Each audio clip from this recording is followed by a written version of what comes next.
My name is Kelly, and right now I'm getting yelled at by my mother-in-law over the phone. Why on earth is the house gone? What were you thinking doing something like this? My mother-in-law complained without letting me explain. She doesn't seem to realize that she's the one at fault. I let out a sigh, which must have made her angrier because her voice got even louder. You better explain to me exactly how you turned that house into an empty lot. Well, let me start from the beginning. I decided to give my mother-in-law a full account of what led to this. The story takes us back to when I was a college student. My grandfather, who lived a long life, passed away, and our family had a dispute over his inheritance. It wasn't about money, though. The issue was what to do with Grandpa's old house. It would cost quite a bit to dispose of it, and everyone in the family already owned a house or an apartment. Managing another property, my grandpa's house, seemed too much to ask. That's when the buck passing began. Even though the house was old, it was still livable, and the land it sat on belonged to my grandpa. Inheriting it could be a good asset, especially for someone wanting to live alone. That's when I volunteered to take over the house. With an enthusiastic, "Sure, go ahead" from everyone, the old house and land became mine. So, while I was still a university student, I became the owner of a house and land. There were inheritance taxes, of course, but that was a separate matter. I temporarily borrowed money from my parents and worked part-time jobs to pay them back. By the time I graduated from university, the house and land were truly mine. I started working at a publishing company, and then a friend introduced me to a great guy. We started dating, and that's how I met my husband, Keith. He agreed to live with me in my grandfather's house. The house was old and not very convenient, but Keith never complained, and I appreciated him for that. I enjoyed our newlywed life. However, our blissful married life soon faced an unexpected turn. One day, my mother-in-law visited us and said, "We want to move out of our current apartment. Can we stay here until we find a new place?" Her family included herself, my father-in-law, and my sister-in-law. In other words, 3 people would be moving into her home. I was lost for words. Well, I stuttered. My mother-in-law responded with a sly grin. "The contract in our apartment is up soon, and we'd have to break it if we renewed. You'll help us save money, right?" I protested, "But this is so sudden." She continued, "I'll help with the housework. Sounds good, right?" Just like that, I was forced into living with my husband's family. Luckily, our house was spacious, and we had rooms to spare, so there would be no problem accommodating everyone. As someone who kept working after marriage, having my mother-in-law's help with housework seemed like a good thing. But I couldn't shake off the fear that living together might strain our currently pleasant relationship. Despite some anxiety, our cohabitation began. However, living together quickly proved troublesome.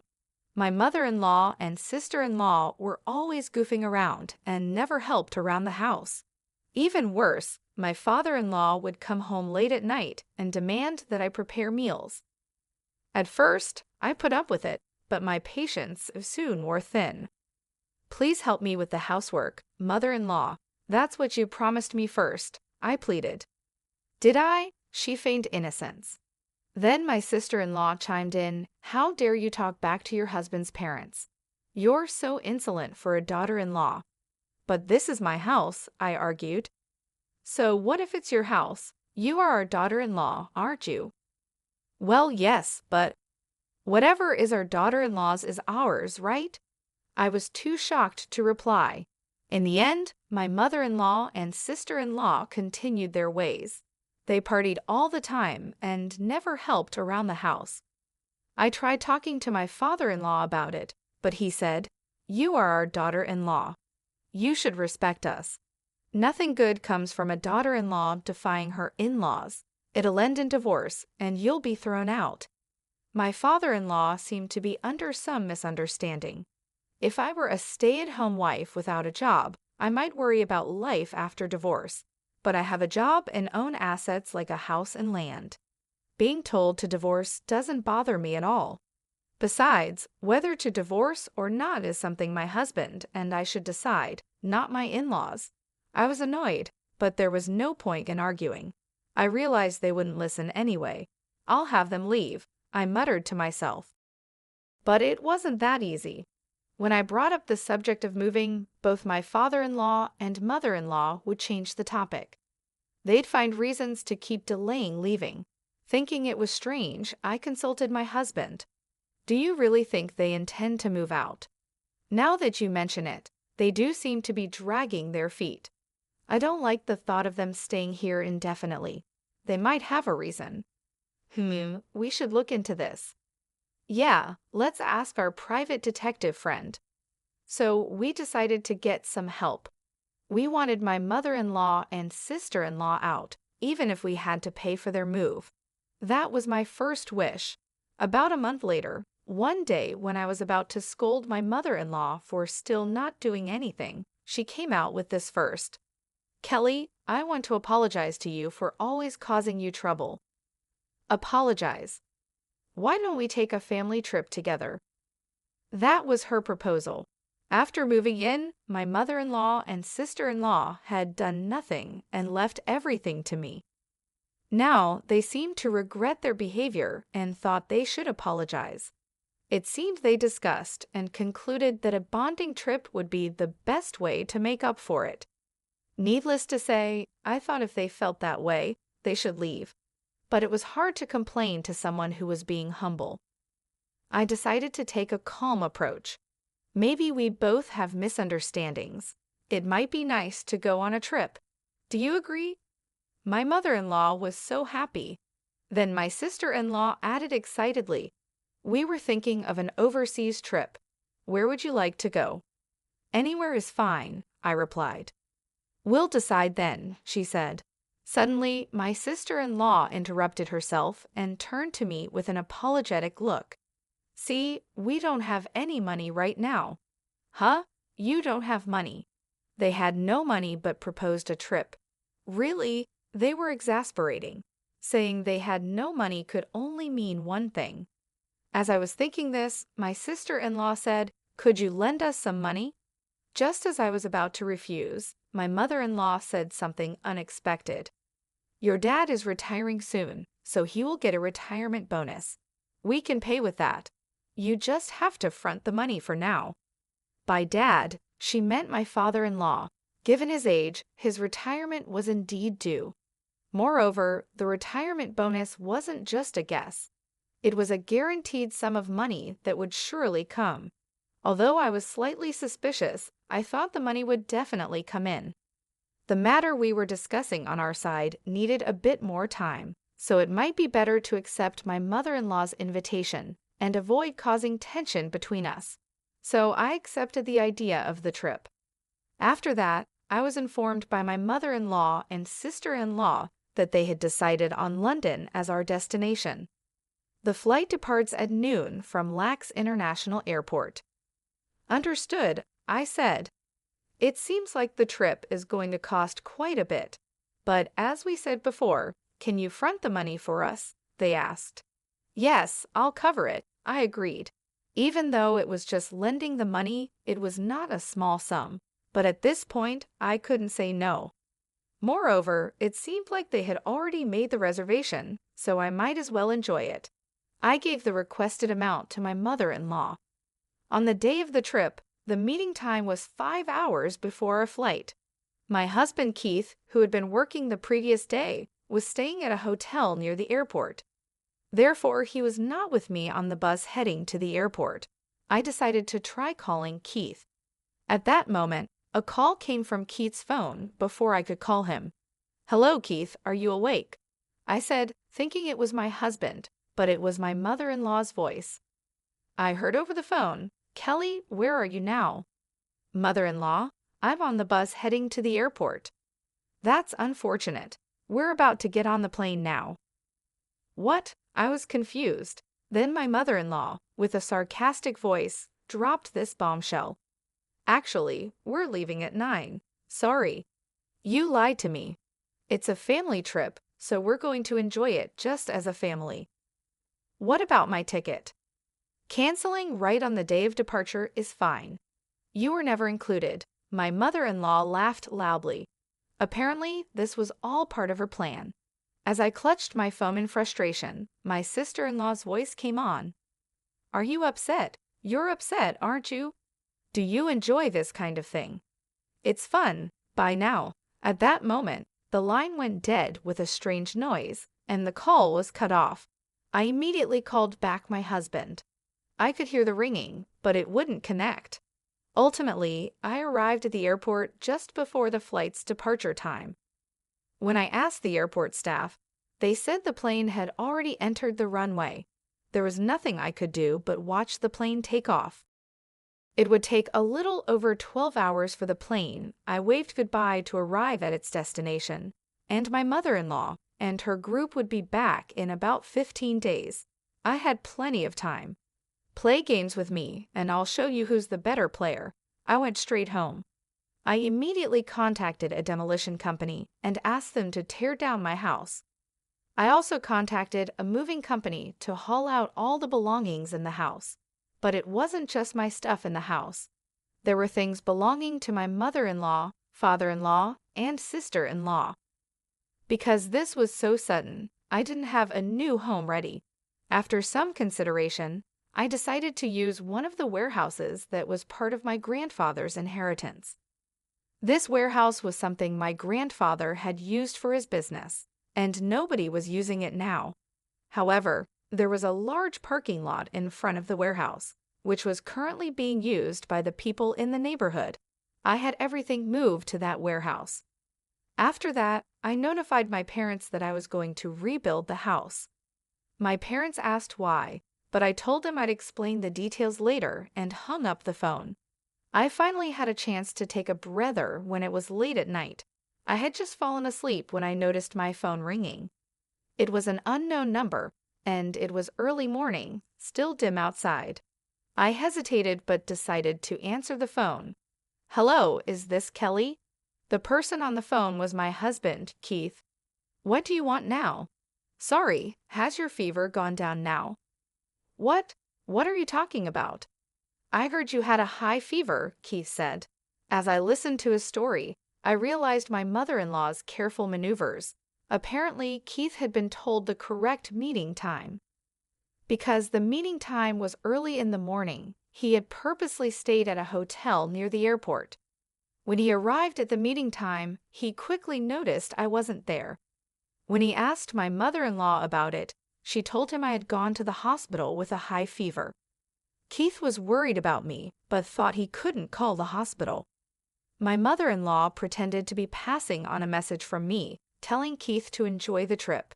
So he thought he would enjoy the trip for my sake and departed without contacting me.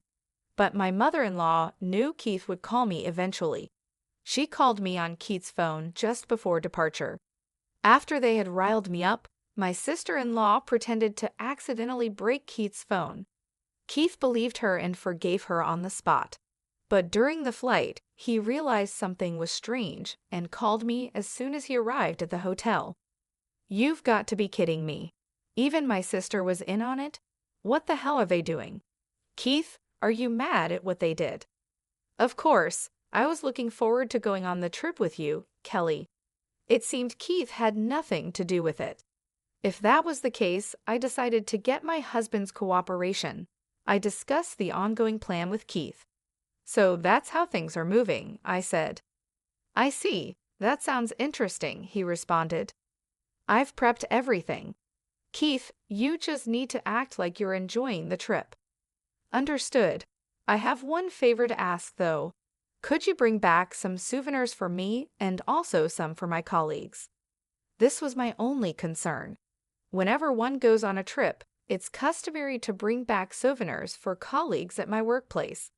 In fact, I had even been asked to buy some branded items. I could say I was left behind, but that would be too embarrassing. It was a dilemma for me, but with Keith on my side, it changed the situation. Now everything was settled. I provided the list of souvenirs to Keith and focused on what I needed to do. After sunrise, I had a demolition team come over. After getting a quote, they immediately began tearing down the house. The work finished quickly, and the plot of land was cleared in no time. A few days later, my in-laws returned home. They started causing a commotion in front of the empty plot of land. Then they called me and started complaining nonstop. That's the whole story. Did you understand? You've got to be kidding, I said. My mother-in-law yelled again. Even though she was on the other side of the phone, I wasn't scared at all. I calmly replied, "It's pointless to say anything now. I've already demolished the house." "What happened to our belongings? Did you throw them away?" "No, I didn't throw them away. I'm keeping them." "You are nothing but a thief. I'm only keeping them. I'll return them if you pay." "Pay for what?" "For the trip and the moving costs. You did say you would at least pay for the trip, didn't you?" That. You should pay up soon." At that, my mother-in-law fell silent. It seemed she was at a loss for a reply. Then I heard my sister-in-law whispering in the background. Suddenly, my mother-in-law asked, "Before anything, I want to know if our belongings are safe. Where did you take them?" "They are in the warehouse my grandfather used to use. Anyway, I won't return them unless you pay. But your husband's retirement pension is coming, isn't it?" "That, yes, but, Then please pay me back. I'll return your belongings once you do." With that, I hung up. Still, my mother-in-law kept calling incessantly. Finally annoyed, I blocked all of her calls. Feeling refreshed, my husband Keith arrived at the weekly mansion where I was staying. "I'm back, Kelly." "Welcome back. Did you bring any souvenirs?" "Of course I did." "Thank you." I had considered returning to my parents' home, but I didn't want to worry them. So I informed my parents that we would be living in a weekly mansion for a while as we rebuilt our house. Then I rented the weekly mansion and moved there. I had been staying in touch with Keith regularly and had informed him about the move, so after his return, he came directly to me. My in-laws must have found it strange that he was acting separately. I was nervous about getting found out, but I'm glad things worked out this way. By the way, Kelly, if you get money from Mom, do you plan to forgive her? If she promises not to interfere in our lives in the future, I plan to return her belongings and forgive her. I'm just wondering if she'll pay up without a fuss. Don't worry, the warehouse is locked, and she can't take anything out without paying me back. There's no way to get into the locked warehouse. If they think it's possible, they'll give up and pay. I was confident, but I couldn't expect a reasonable response from my in-laws who lack common courtesy. I was reminded of this early the next morning when my phone rang in the dim morning hours. At this hour, I looked at my phone with sleepy eyes. It was another unknown number. When I answered, the person on the other side said, "I'm sorry for calling so early. I'm from the police." "Police?" I instantly woke up. I sat upright and listened carefully. There had been a disturbance at my grandfather's warehouse.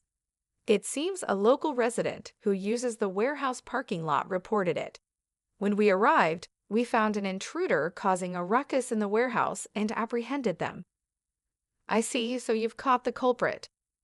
"But the intruder says they're a family member of the warehouse owner. They asked us to contact the owner." "Wait, my family, I had a bad feeling. When Keith and I rushed to the scene, several police cars were parked there, and in one of them were my in-laws." "Kelly, help us," my mother-in-law called out. My suspicions were confirmed. The intruders were my in-laws. "Are these individuals indeed your family?" a police officer asked. "They are technically my family," I replied. Keith and I apologized profusely to the police officer and the local people who had heard the commotion. After we apologized, we heard my in-laws' side of the story with the police officer present. They claimed they didn't have enough money to cover the moving and travel expenses I had asked for. Apparently, they had spent my father-in-law's retirement funds on traveling and repaying their own debts. That was challenging enough, but then my sister-in-law chimed in, "I've got a blind date tomorrow. Where are my clothes?" After some squabbles, they decided to take just what they needed from the warehouse. That's why the three of them broke into it. But once we got inside, we found photos of them partying with men mixed in with their belongings. This was a result of the investigation I had commissioned. When Keith and I asked a private detective to investigate my in-laws, it turned out that my mother-in-law and sister-in-law had been goofing around with men. These men worked in the nightlife industry, and my in-laws had poured quite a lot of money into them. They had even taken on debts, some of which they repaid using my father-in-law's retirement funds. On the other hand, my father-in-law was having an affair with a younger woman from his workplace. Despite the nice ring to his retirement, the truth was that he had been fired for his affair. I received these reports and photos just before my in-laws left for the trip. When they returned, I planned to use this as leverage to kick them out. But with things turning out this way, I had moved the photos to the warehouse along with my stuff. So they broke into the warehouse, found the photos, and started fighting over each other's misbehavior.